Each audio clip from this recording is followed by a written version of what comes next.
Anda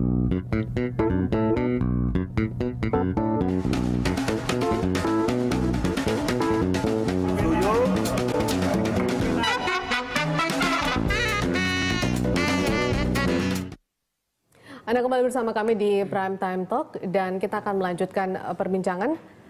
Namun sebelumnya kita simak dulu ada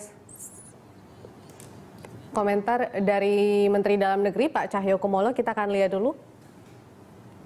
Ya, menurut Pak Cahyo, dan aspirasi ini menurut saya area rawan terjadinya korupsi. Wajar jika KPK sekarang mulai masuk sejak awal. Kita ajak diskusi. Oke, kemudian ada lagi satu. Potongan itu mungkin anggota DPR tidak potong, tapi siapa yang bisa kontrol pejabat di bawah seperti gubernur, bupati, wali kota, sulit untuk dikontrolnya ataupun juga mengontrol. Pak Misbakun, tanggapan Anda? Begini, masalah KPK, kita yang mengundang Pak Zulkarnain, wakil ketua KPK, terus ada deputi bidang Litbang, Pak Roni, yang kemudian juga PLT di bidang pencegahan. Kita diskusi pada saat itu. Bahkan KPK dalam diskusinya, Pak Zulkarnain mengatakan niat baik ini sangat bagus untuk beliau cerita kemudian KPK bekerja sama dengan BPKP sejak tahun 2012 mengenai rendahnya belanja modal di masing-masing APBD yang dia teliti seluruh Indonesia. Sehingga pemerataan pembangunan itu ada permasalahan dan sebagainya dan sebagainya. Niat baik DPR ini jangan sampai kemudian pelaksanaannya membuat tugas KPK itu dalam memberantas korupsi menjadi makin berat. Lah, ini kan juga menjadi masukan yang luar biasa. Ada sebuah niat baik tapi pelaksanaannya terolong. Lah, kita sampaikan bahwa pelaksanaannya adalah kewenangan penuh pemerintah sebagai bagian dari mekanisme APBN. Artinya DPR yang mengusulkan, tapi pemerintah yang mengawasi dan bertanggung jawab atas realisasinya. Kita cuma mengusulkan karena apa? Itu yang diusulkan itu apanya, Pak? program Persisnya. pembangunan. Bentuknya apa? Bentuknya itu kita, Pak, ya misalnya kita ini menerima proposal dari masyarakat, kita rekap misalnya contoh madrasah daerah sini mengusulkan misalnya membangun kelas 2. Kalau ada 100 usulan 10 usulan seperti itu. Itu bagaimana milihnya, Pak Misbakun? Kita yang melakukan pengusulan. Berdasarkan karena kita mengertikan dapilnya masing-masing. Orang ini butuhnya berapa sih? Iya kan? Madrasah ini seberapa sih itu. Nah, itu siapa yang melakukan itu? Kita yang itu anggota DPR. Anggota DPR yang itu kan. Punya waktu Mas anggota DPR untuk kan itu. Kita punya TA. Itu. Kita punya TA. Kita kan mendiskusikan itu. Lah, TA-nya nanti sibuk ngurusin itu aja, nggak ngurusin membantu. Karena kan membantu tenaga substantif. Kita kan punya tenaga ahli yang di dapil yang tugasnya memang untuk itu. Dan itu memang ada dialokasikan. Itu untuk mengurus rumah aspirasi itu. Itu. Lah, tugas itu memang ada. Kita punya. Lah, inilah kemudian kita sampaikan kepada pemerintah, ini loh. Dengan itu perinciannya. Lah, kemudian kesananya pemerintah yang melaksanakan. Tidak ada kita ingin mengambil alih pengelolaan negara dengan jumlah keuangan negara dengan jumlah tertentu, tidak. Ya bisa saja itu dilakukan dengan catatan kapasitas DPR secara kelembagaan dan per orang anggota DPR itu dengan timnya itu bisa melakukan itu.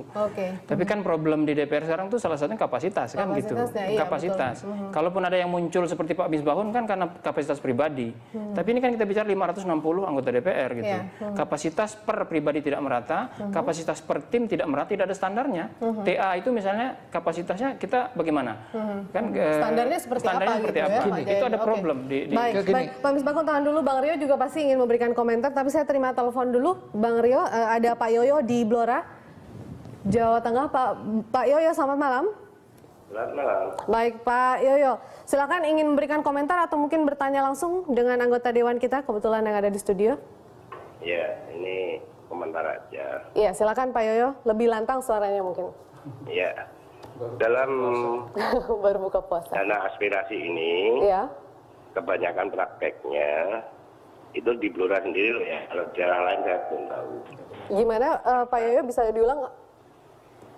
Dalam prakteknya dana aspirasi ini itu yang diterima tidak sebesar apa anggarannya. Contoh misalkan untuk pembangunan masjid. Pembangunan masjid 75 juta. Yang diterima itu paling hanya 50 juta atau berapa. Ini kalau sampai ini nanti 20 miliar per anggota. Di wilayah Pak Yoyo pernah itu terjadi kemudian Pak Yoyo? Pernah. Misalnya pembangunan apa Pak Yoyo? Misalkan masjid. Tapi laporannya tetap harus 75. Nah ini yang repot kan di daerah. bagaimana membuat kwitansi yang mencari sana kemari. Dan ini kalau 20 miliar seperti ini, apa tidak malah bahaya ini? Itu kenapa rakyat tidak protes kemudian? Nah, protes mau kemana bang itu katanya untuk membuat Oke, baik. Terima kasih. Kenapa dan lain sebagainya. Baik, terima kasih Pak Yoyo sudah berpartisipasi bersama kami di Prime Time Talk. Saya ke Bang Rio. Ya, Bang Rio masih bersama kami. Masih. Bang Rio, ya itu kalau kita dengar sendiri dari tanggapan masyarakat, sepertinya masih banyak masyarakat yang khawatir dan tidak menilai ini sebagai suatu hal yang positif yang bisa mereka rasakan secara langsung begitu, Bang Rio.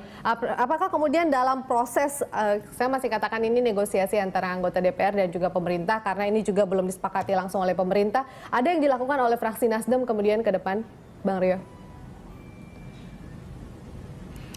Ya, yang pertama tentu kita akan mengingatkan terus ya bahwa manajemen kita di bawah itu tidak siap menerima yang namanya jatah anggaran seperti ini. Ada anggapan bahwa ini adalah haknya anggota DPR. Walaupun tadi kita mengatakan kita tidak terima uangnya, tapi anggapan itu pasti ada karena pengalaman kita selama ini yang namanya, jangankan yang namanya jadi jatah anggota DPR, yang namanya bantuan saja kadang-kadang tidak berjalan mulus sebagaimana mestinya, padahal itu manajemennya sudah bagus. Nah, apalagi tadi misalnya kalau ada 100 proposal, kita untuk menentukan itu adalah di tangan kita. Otomatis nanti ada yang tidak terberikan atau ada yang kemudian merasa tidak adil dan sebagainya, di situ akan timbul persoalan. Belum misalnya karena dananya sedikit ya, yang dapilnya kecil anggota DPR-nya, misalnya di Papua misalnya 29 kabupaten kota yang ada anggota DPR ini cuma 10, maka itu akan menimbul persoalan-persoalan yang persoalan politik di belakang hari. Nah, niat baik kita itu tidak diatur dengan cara-cara yang baik atau jalur yang baik, maka itu akan menimbulkan persoalan. Nah, kita tahu bahwa pengalaman itu menunjukkan, jangankan dana yang seperti ini, dana APBD saja kadang-kadang tidak bisa berjalan mulus, padahal pelaksananya ada di situ, pengawasnya ada di situ, sudah di sistem perencanaan yang benar, tender dan sebagainya. Apalagi ini 11 triliun 560 anggota DPR dengan program yang kecil-kecil. Ya, ada sumur bor, misalnya tadi ada bantuan kepada madrasah, misalnya ada bantuan ke kemana-mana. Jadi menurut saya sih ini agak sulit kita untuk melakukan pengawasan terhadap soal yang seperti ini. Menurut saya lebih baik misalnya sekali lagi tadi supaya tidak salah dalam menganggap bahwa 11 triliun misalnya ini adalah pagu indikatif misalnya 11 triliun. Nah, 11 triliun itu ada politik anggarannya di situ misalnya. Apakah ini kita niatkan membangun 1000 puskesmas misalnya. Maka puskesmas itu dibagi ke seluruh Indonesia yang mana puskesmas belum ada. Atau misalnya niat kita adalah membangun jembatan gantung misalnya. Mana daerah yang membutuhkan. Misal seperti itu. Maka itu akan berlaku sesuai dengan kebutuhan. Bukan berdasarkan dijatah ini kamu 20 miliar, kamu boleh memutuskan apa saja. Itu akan jadi persoalan. Jadi begini, saya ingin menyampaikan tadi mengenai yang tadi di Ungaran. Makanya Nasdem kemudian menyatakan pagi-pagi kita tolak dengan sistem seperti ini. Tadi seperti yang di Ungaran, kita sampaikan bahwa DPR baru memulai ini. Kalau praktek-praktek di DPR, saya kemudian sampaikan juga kepada Bang Rio, ini kan DPR. Kita ini akan menjadi sebuah etalase politik nasional. Kita akan menjadi figur-figur penting di dalam politik nasional. Kenapa kita tidak memberanikan diri menjadi sebuah figur yang bisa tampil di tengah masyarakat, menjadi contoh pelaksanaan sebuah program yang akuntabel, yang transparan dan penuh tanggung jawab. Kenapa kita tidak berani mengambil alih itu? Kita ini dilahirkan sebagai seorang pemimpin. Dari yang disampaikan Pak Misbakun, kita juga sepakat untuk itu. Tapi Pak Jayadi, tidakkah kemudian dengan dana aspirasi ini kesannya bahwa DPR ini difasilitasi oleh negara secara tidak langsung kemudian untuk melakukan kampanye terselubung yang kemudian ini bisa menjadi anggapan? Mungkin bahasanya bukan kampanye terselubung, karena ini memperkuat incumbency effect, efek incumbent. Itu di mana-mana sama. Eksekutif juga begitu kan, incumbent punya keuntungan untuk itu. Jadi dia bisa kemudian punya ruang lebih besar gitu ya. Di mana-mana fungsinya itu secara politik ya, secara politik untuk memperkuat incumbency effect sehingga re-election rate, tingkat keterpilihan kembali itu menjadi tinggi. Sebetulnya itu ada baiknya ada buruknya ya. Netral saja sebetulnya. Cuman memang itu tadi masalahnya adalah kalau betul niatnya baik seperti itu, maka dia memerlukan kapasitas pengawasan, kapasitas penegakan hukum, kemampuan transparansi yang sangat besar. Betul. Nah, problemnya di situ. Dalam suasana sekarang, hal-hal seperti itu masih kita ragukan gitu kan dalam suasana penegakan hukum seperti sekarang. Lalu nanti saya nggak kebayang nanti anggota DPR justru lebih sibuk ngurusin proposal-proposal ini. Oke, baik. Gitu. Itu mungkin juga menjadi anggapan masyarakat. Salah satunya mungkin ada Pak Ahmad. Pak Ahmad di Timika, kita terima telepon dulu Pak Ahmad. Iya, selamat malam. Halo, selamat malam Pak Ahmad. Mungkin suaranya bisa lebih besar volumenya begitu? Pak Ahmad ingin memberikan tanggapan atau mau bertanya bersama narasumber kita malam hari ini? Iya. Silakan Pak Ahmad. Iya, itu saya mau komentari Pak Misbahun. Iya. Iya, saya mau komentari Pak Misbahun. Silakan Pak. Silakan Pak Ahmad. Iya, Pak Misbahun. Sebenarnya DPR itu pengawasannya saja sudah tidak terlalu bagus. Nah, terus sekarang mau terima proposal dari mana-mana, dari program apa saja. Kalau begitu bentuk saja kepala dinas di bawah Pak Misbahun. Dinas-dinas dibentuk supaya 560 anggota DPR itu ada kepala-kepala dinas di bawahnya supaya tinggal terima-terima itu proposal. Kami sudah muak sebenarnya lihat itu. Terima kasih. Oke, baik. Terima kasih Pak Ahmad. Sedikit mungkin Pak Misbahun. Begini, apa yang saya ingin meneruskan yang tadi, yang saya sampaikan bahwa kita ini lahir sebagai orang yang dipilih oleh rakyat. Kemudian kita harus punya keberanian. Keberanian apa? Menjadi contoh praktek-praktek bernegara yang baik. Dalam pelaksanaan yang baik. Ini kan upaya DPR, upaya anggota DPR untuk memperkuat hak representasinya yang akibatnya itu akan membuat DPR menjadi anggota DPR itu berkualitas, kemudian mempunyai impact secara kelembagaan kepada rakyat.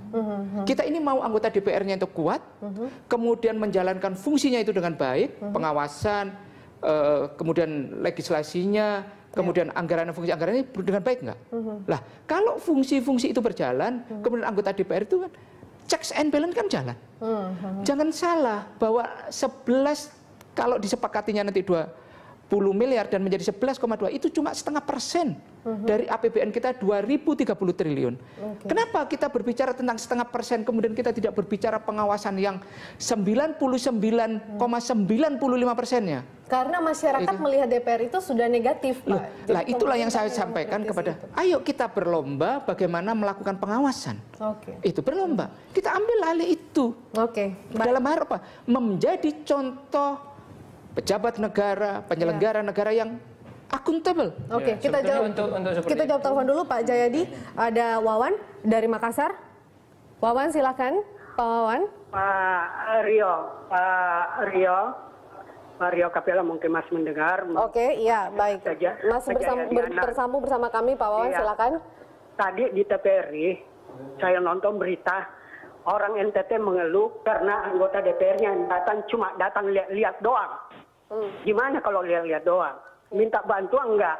Nah, kalau Pak Rio Capella ke NTT, tiba-tiba masyarakatnya yang lagi kelaparan, yang lagi gizi buruk itu, minta bantuan sekian miliar, Anda gimana caranya? Bisa enggak langsung? Kemudian atau Bapak ke Sinabung, terus masyarakat Sinabung minta ini, minta itu. Apa yang Anda lakukan? Beda kalau presiden langsung keluarkan dana atau eksekutif. Nah, kalau anggota DPR, Pak Jayadi Hanan, bagaimana caranya ini?